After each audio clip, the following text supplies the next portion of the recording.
Hello everyone, नमस्कार। Online विद्याधन classes में आप सभी का स्वागत है। रेलवे शिक्षक भर्ती 2025 के लिए वर्तमान समय में हमारे यहाँ पर टेस्ट सीरीज चल रही है और ये है प्रैक्टिस सेट नंबर 18। आपको ध्यान रखना होगा कि यदि आपको रेलवे में टीजीटी पीजीटी में बनना है, ट्रेनिंग ग्रेजुएट टीचर या पोस्ट ग्रेजुएट टीचर बनना है, तो आपके लिए इम्पोर्टेंट हो जाता है प्रोफेशनल एबिलिटी के कंटेंट को कवर करना, सिलेबस को कवर करना और अच्छी तरीके से उसकी प्रैक्टिस करना। क्योंकि बगैर आप प्रोफेशनल एबिलिटी को कवर किए हुए शिक्षक नहीं बन सकते, याद रखिएगा। इसलिए इसको आप अच्छी से देखिएगा, प्रैक्टिस सेट करिए, लगाइएगा। जो प्रैक्टिस सेट मैंने लगा दिए हैं उन प्रैक्टिस सेट को प्राप्त करने के लिए आप हमारे टेलीग्राम चैनल को भी ज्वाइन कर सकते हैं, हमारे एप्लीकेशन ऑनलाइन विद्याधन क्लासेस को ज्वाइन कर सकते हैं और साथ ही साथ यूट्यूब चैनल ऑनलाइन विद्याधन क्लासेस को फॉलो कर सकते हैं। चलिए शुरू करते हैं आज के क्वेश्चन नंबर 1 को।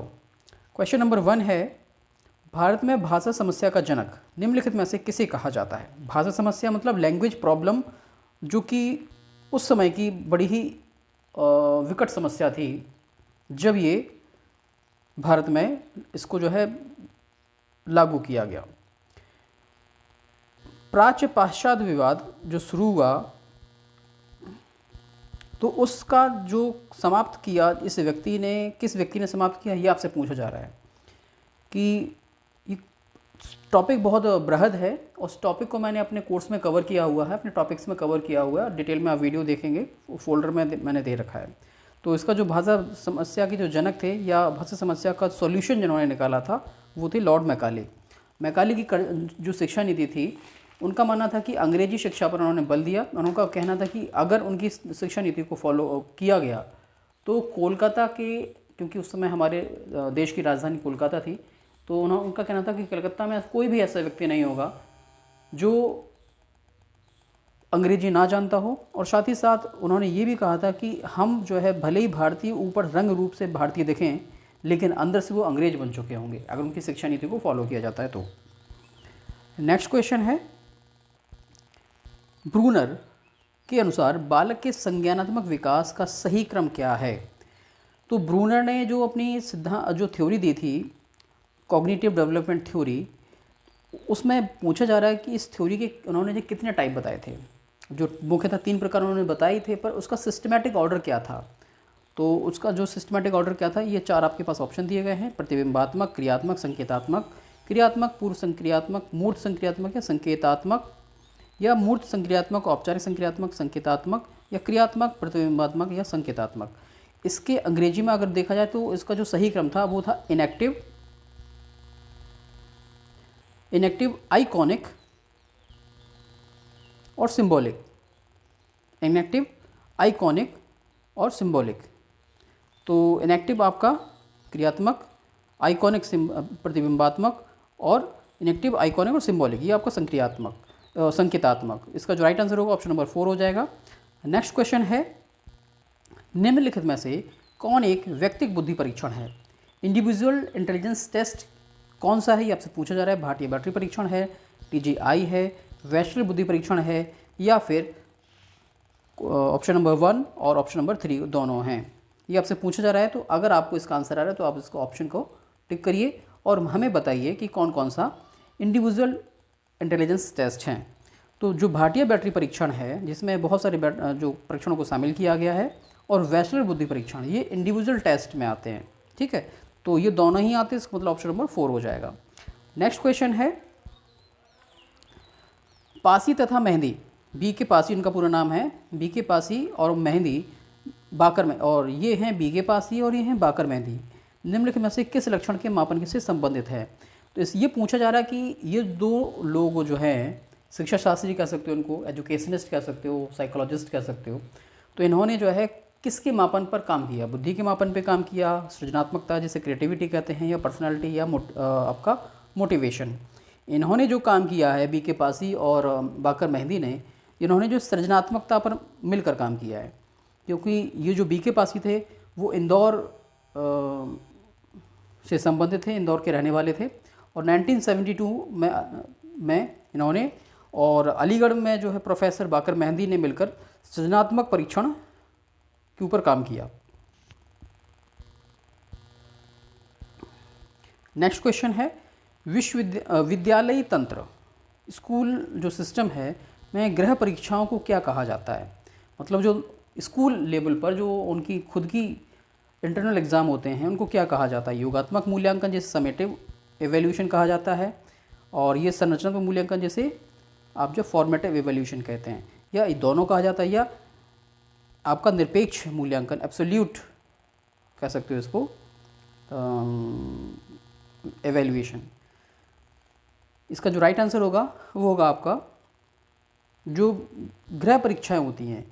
गृह परीक्षाओं का मतलब हो जाता है कि हमें क्या करना है, लगातार अगर किसी बच्चे में हमें लगातार परीक्षाएं हो रही हैं और उसका काम क्या है कि उसके अंदर इम्प्रूवमेंट लाना, तो ऐसी स्थिति में हम कहेंगे उसको क्या, उसका जो है फॉर्मेटिव एवोल्यूशन चल रहा है। लेकिन जब अगर उसको जो है अंतिम परीक्षा हो रही है उसकी, और उस अंतिम परीक्षा के आधार पर हम उसको किसी अन्य स्तर पे जो हम कह सकते हैं कि प्रमोट करना है, अगली क्लास में भेजना है, तो वो कहलाता है आपका समेटिव एवोल्यूशन। ठीक है, जो गृह परीक्षाएं हैं वो आपका क्या करती हैं, संरचनात्मक मूल्यांकन के अंतर्गत आ जाती हैं। चलिए मैं आपको बता दूं कि हमारे यहाँ पर रेलवे टीजीटी पीजीटी संकल्प बैच जो कि प्रोफेशनल एबिलिटी से रिलेटेड है, 50 अंकों की पक्की तैयारी करवाई जा रही है, जिसमें आपको वीडियोस, पीडीएफ्स और 20 प्रैक्टिस सेट हम आपको उपलब्ध कराने वाले हैं। जो वीडियोस होंगे, जो पीडीएफ्स होंगी, उनसे पूरा सिलेबस आपका कवर हो जाएगा जो 50 नंबर का आपका दिया गया है, और उन्हीं के आधार पर हमने प्रैक्टिस सीरीज़ जो स्टार्ट करी है। जो प्रैक्टिस सेट उसमें दिए गए हैं, वो मॉक टेस्ट जो दिए गए हैं, ये मान के चलिए वो मॉक टेस्ट आपके लिए वरदान है। तो ध्यान रखिएगा, अगर आपने अभी तक किसी भी कोर्स को ज्वाइन नहीं किया है तो ज्वाइन कर सकते हैं। ज्वाइन करने के लिए आप हमारे ऑनलाइन विद्याधन क्लासेस ऐप को डाउनलोड कर सकते हैं, जिसका लिंक मैंने नीचे डिस्क्रिप्शन में दे रखा है, या फिर प्ले स्टोर से भी आप ऑनलाइन विद्याधन क्लासेस ऐप लिख कर डाउनलोड कर लेंगे, तो वहाँ से भी आपको हमारा एप्लीकेशन एक्सेस हो जाएगा। दूसरा है रेलवे टीजीटी पीजीटी के लिए सफलता प्रैक्टिस सीरीज। जो बच्चे कोर्स ज्वाइन नहीं करना चाहते वो टेस्ट सीरीज़ को अवश्य ज्वाइन करें। इसमें आपको 20 प्रैक्टिस सीरीज जो सेट दिए जाएंगे, ये टेस्ट आपके एग्ज़ाम बेस्ड होंगे। अगर आप उनको लगा लिया, समझ लिया, क्योंकि डिफ़िकल्टी लेवल को ध्यान में रखते हुए, आपके एग्ज़ाम को ध्यान में रखते हुए, आपके पैटर्न को ध्यान में रखते हुए टेस्ट को बनाया गया है। अगर आप उसको लगाते हैं तो निश्चित तौर पे आपको उसमें सफलता अवश्य मिलेगी। और सफलता अवश्य मिलने का मतलब है कि आप इतना अच्छे से पढ़ लेंगे कि वो आपके अंदर कॉन्फिडेंस बिल्ड करेगा टेस्ट सीरीज़ को लगाने के बाद। ये इसको भी आप ज्वाइन करने के लिए आप हमारे ऑनलाइन विद्याधन क्लासेस को ऐप को जो है डाउनलोड कर लीजिएगा, वहाँ से आपको सारा कोर्स एक्सेस हो जाएगा। चलिए नेक्स्ट क्वेश्चन है, ब्लूम के अनुसार संज्ञानात्मक क्षेत्र कॉग्निटिव जो फील्ड है का सर्वोच्च स्तर क्या होता है? विश्लेषणात्मक होता है, मूल्यांकन होता है, या विश्लेषणात्मक और मूल्यांकन दोनों ही होता है, या संगठन होता है? ब्लूम ने जो संज्ञानात्मक क्षेत्र जो बताया था आपका, इन्होंने जो है आप देखेंगे कॉग्निटिव जो फील्ड थी उसके बारे में, इसका जो सर्वोच्च स्तर था, अगर इसके क्रमशः इनके 6 चरणों के बारे में बात करें, सबसे पहले आता है ज्ञान, बोध, प्रयोग, जिसे अनुप्रयोग भी कहते हैं, विश्लेषण, संश्लेषण और मूल्यांकन। जो अंतिम जो चरण है वो आपका मूल्यांकन है। ज्ञान, बोध, प्रयोग और विश्लेषण, संश्लेषण और मूल्यांकन, याद रखिएगा, ये 6 क्षेत्रों को ब्लूम की टैक्सोनॉमी में शामिल किया गया है। नेक्स्ट क्वेश्चन है, निम्नलिखित में से कौन सा जोड़ा सुमेलित नहीं है? मतलब यहाँ पर आपके पास एक तरफ जो है साइकोलॉजिस्ट के नाम दिए गए हैं, दूसरी तरफ उनके द्वारा जो भी टेस्ट बनाए गए हैं उनको, या जो भी इन्होंने दिया है स्किल दिया गया है, तो उन स्किल के बारे में दिया गया। तो ये देखना कि कौन सा जोड़ा सही है। थर्स्टन ने कौन सा मापनी दी? क्या योग निर्धारण मापनी दी? लिकट ने स्किल्ड कथन विधि दी है क्या? एडवर्ड ने और किलपैट्रिक ने मिलकर मापनी विभेदक विधि दी है। सेफर और चैब ने जो है तुलनात्मक निर्णय विधि दी है। तो ये जो है थोड़ा सा डिफ़िकल्टी लेवल इसका बहुत ज़्यादा हो रहा है। अगर आप इसको लगा पाते हैं तो ठीक है, और नहीं लगा पाते तो कोई बड़ी बात नहीं है, क्योंकि ये जो है थोड़ा सा डिफ़िकल्ट हो जाता है आपके सिलेबस को ध्यान में रखते हुए। इसका जो राइट आंसर होगा वो होगा एडवर्ड और किलपैट्रिक ने मिलकर मापनी विभेदक जो विभेदक मापनी थी उसका निर्माण किया था। नेक्स्ट क्वेश्चन है, निम्नलिखित में से कौन सा सृजनात्मकता का तत्व नहीं है? क्रिएटिविटी के कौन कौन से तत्व हैं ये आपसे पूछा जा रहा है। आपको अगर क्रिएटिविटी के सभी तत्वों के बारे में जानकारी है, तो यहाँ पर आप उसको छांट लेंगे कि कौन सा तत्व नहीं है। जो क्रिएटिविटी में आता है फ्लुएंसी, फ्लेक्सिबिलिटी, ओरिजिनलिटी और एलेबोरेशन, ये 4 चरण होते हैं, उसके 4 स्टेप होते हैं। फ्लुएंसी, फ्लेक्सिबिलिटी, ओरिजिनलिटी और एलेबोरेशन। फ्लुएंसी होनी चाहिए, फ्लेक्सिबिलिटी होनी चाहिए, ओरिजिनलिटी होनी चाहिए, ओरिजिनल हो कोई भी चीज़, मौलिकता हो, और उसमें क्या होना चाहिए, फ्लुएंसी, फ्लेक्सिबिलिटी, ओरिजिनलिटी और एलेबोरेशन। ठीक है, ये 4 चरण उसमें होना ही चाहिए। दृढ़ता इसमें नहीं आता है। प्रवाह भी आता है, मौलिकता भी आता है, विविधता भी आता है, लेकिन दृढ़ता नहीं आता है। नेक्स्ट क्वेश्चन है, बच्चों में विश्वास, परंपराओं, रीति रिवाजों के आकार देने में निम्नलिखित में से मुख्य रूप से कौन उत्तरदायी है? समूह, धर्म, राज्य या परिवार? इसका जो राइट आंसर होगा वो आपको बताना है, क्योंकि बच्चा जो है सबसे पहले परिवार में परिवार ही उसका एक समाज होता है, क्योंकि जो छोटा बच्चा है परिवार ही उसके लिए एक लघु समाज का कार्य करता है। तो निश्चित तौर पे जो परिवार में जो विश्वास माने जाते हैं, जो परंपराएं हैं, जो रीति रिवाज हैं, उनको फॉलो करने लग जाता है। अगर बच्चे देख रहे हैं कि उसके परिवार के सभी सदस्य जो है सुबह मंदिर जाते हैं तो वो भी जाता है, शाम को घर के मंदिरों में जो है पूजा हो रही है तो वो भी करने लग जाता है। जैसा खान पान होगा, जैसा रहन सहन होगा, जैसा उसका पहनावा होगा, वो भी वैसे ही सीख जाएगा। तो परिवार इसका प्रमुख रूप से उत्तरदायी होता है। नेक्स्ट क्वेश्चन है, आनुवांशिकता द्वारा कौन सबसे अधिक प्रभावित होती है? आनुवांशिकता द्वारा कौन सबसे अधिक आनुवांशिकता मतलब आपका हेरिडिटी की बात यहाँ पर हो रही है। अभिवृत्ति, रुचि, अभिक्षमता या अभिप्रेरणा। अभिवृत्ति एटीट्यूड हो जाता है, रुचि मीन्स इंटरेस्ट हो जाता है, अभिक्षमता आपका एप्टीट्यूड हो जाता है, और ये आपका मोटिवेशन हो जाता है, अभिप्रेरणा। तो ये जो है इन चारों में से कौन प्रभावित होता है आपकी आनुवांशिकता से, ये आपसे पूछा जा रहा है। जो उसकी अभिक्षमता है, समझ रहे हो ना आप, जो उसका एप्टीट्यूड है वो जो है आनुवांशिकता से प्रभावित होता है, याद रखिएगा। क्योंकि उसकी शारीरिक गठन जो होगा, किस तरीके का उसका शारीरिक गठन है, रंग रूप, उसका शारीरिक कदकाठी, वो उसे प्रेरित करती है कि वो क्या कर सकता है और क्या नहीं कर सकता है। वो बात अलग है कि एक इन्वायरमेंट का भी अलग इफेक्ट पड़ता है, लेकिन मुख्य तौर पे अभिक्षमता जो है आनुवांशिकता से प्रभावित होती है। लेकिन एटीट्यूड हमारा क्या हो सकता है, हमारी इंटरेस्ट क्या हो सकता है, हमारी मोटिवेशन, हमारा अलग चरण होते हैं, ये सभी हमारे जो है इन्वायरमेंट से प्रभावित होते हैं। ठीक है, हमारे वातावरण से प्रभावित होते हैं। नेक्स्ट क्वेश्चन है, वैधता गुणांक का मूल्य क्या होता है? वैधता गुणांक का मूल्य क्या होता है ये आपसे पूछा जा रहा है। सदैव सकारात्मक होता है या हमेशा नकारात्मक होता है या कभी कभी नकारात्मक या हमेशा शून्य होता है? ये आपसे पूछा जा रहा है कि वैधता गुणांक का मूल्य क्या होता है। तो मैं आपको बता दूं कि वैधता गुणांक का हमेशा जो मूल्य होता है वो सकारात्मक होता है। और वैधता गुणांक वैसे आपके सिलेबस में नहीं है, लेकिन यहाँ पर मुझे लगा कि इसको शामिल कर लेना चाहिए। अगर ये क्वेश्चन आ जाता है तो आप उसको सॉल्व कर लेंगे। वैसे आपके सिलेबस में ये वाला क्वेश्चन नहीं है, अगर आप इसको नहीं भी कर पाते हैं तो कोई दिक्कत नहीं है। आदर्शवाद किस प्रकार के अनुशासन में विश्वास करते हैं? आदर्शवाद आइडियलिज्म की यहाँ पर बात हो रही है। आइडियलिज्म की यहाँ पर बात हो रही है कि दमनात्मक अनुशासन, प्रभावात्मक अनुशासन या धार्मिक अनुशासन या प्राकृतिक अनुशासन। मुख्य तौर पे जो आदर्शवादी हैं वो जो है प्रभावात्मक अनुशासन पर बात करते हैं। उनका कहना था कि जैसा शिक्षक जैसे अनुशासित रहेगा वैसे उसका शिक्षार्थी भी अनुशासित रहेगा। इसमें कोई दो राह नहीं है, क्योंकि अगर जो शिक्षक है वो अनुशासित है तो छात्र भी अनुशासित ही रहेगा।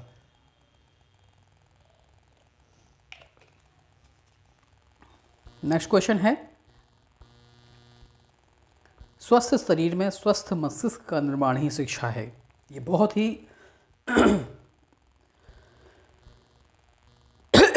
सॉरी एक ऐसी डेफिनेशन है जो हर जगह देखने को मिल जाती होगी, पढ़ने को मिल जाती होगी, पर यह डेफिनेशन दी किसने आपसे पूछा जा रहा है। पेस्टोलॉजी ने, रेमंड ने, प्लेटो ने या अरस्तु ने। स्वस्थ शरीर में ही स्वस्थ मस्तिष्क का निर्माण होता है, ये किसने कहा था? इसका जो राइट आंसर है वो अरस्तु के द्वारा कहा गया था कि जो अगर हमारा शरीर स्वस्थ है तो हमारा मस्तिष्क भी स्वस्थ होगा। ठीक है, याद रखिएगा। नेक्स्ट आपके पास क्वेश्चन है, बालक की शिक्षा का प्रारंभ कहाँ से होता है। बहुत इंपॉर्टेंट क्वेश्चन चल रहे हैं ये, अगर आपने इनको अच्छे से पढ़ लिया तो याद रखिएगा कि आप एग्ज़ाम में अपने आप को कहाँ पाएंगे, ये मैं महसूस कर पा रहा हूँ। परिवार से, विद्यालय से, कॉलेज से या समाज से। बालक, मैंने इसके पहले इससे रिलेटेड क्वेश्चन आ चुका है, मैंने वहाँ पर आपको बताया था कि उसका जो परिवार है वो सबसे पहला चरण है समाज का। तो निश्चित तौर पे बालक परिवार में रहता है तो सबसे ज़्यादा वो प्रभावित होता है अपने परिवार से। इसका राइट आंसर हो जाएगा परिवार, फैमिली उसकी। नेक्स्ट क्वेश्चन है, शिक्षा व दर्शन व शिक्षा एक ही सिक्के के दो पहलू हैं, हेड एंड टेल दोनों ही हैं, ये आपसे कहा जा रहा है। ये किसने कहा था? जॉन एडम्स ने कहा था, जॉन रॉश ने कहा था, जंटाइल ने कहा था या फिक्टे ने कहा था? दर्शन और शिक्षा एक ही सिक्के के दो पहलू हैं, ये किसका कथन है? ये कहा गया था रॉश के द्वारा। रॉस के द्वारा कहा गया था। रॉश ने कहा कि जो दर्शन है और शिक्षा है वो जो है एक ही सिक्के के दो पहलू हैं। नेक्स्ट क्वेश्चन है, कौन सा दर्शन आध्यात्मिक जगत में विश्वास करता है? कौन सा दर्शन आध्यात्मिक जगत में विश्वास करता है? प्रयोजनवाद, प्रैग्मेटिज्म जिसे कहते हैं, आदर्शवाद, आइडियलिज्म, प्रकृतिवाद, नेचुरलिज्म, या इनमें से कोई नहीं। जो आदर्शवाद है वो आध्यात्मिक जगत में विश्वास करता है। नेक्स्ट क्वेश्चन है, बुद्धि के द्विखंड सिद्धांत, टू फैक्टर थ्योरी, यहाँ पर बात हो रही है टू फैक्टर थ्योरी की, कि टू फैक्टर थ्योरी जो है किसके द्वारा दी गई, ये आपसे पूछा जा रहा है।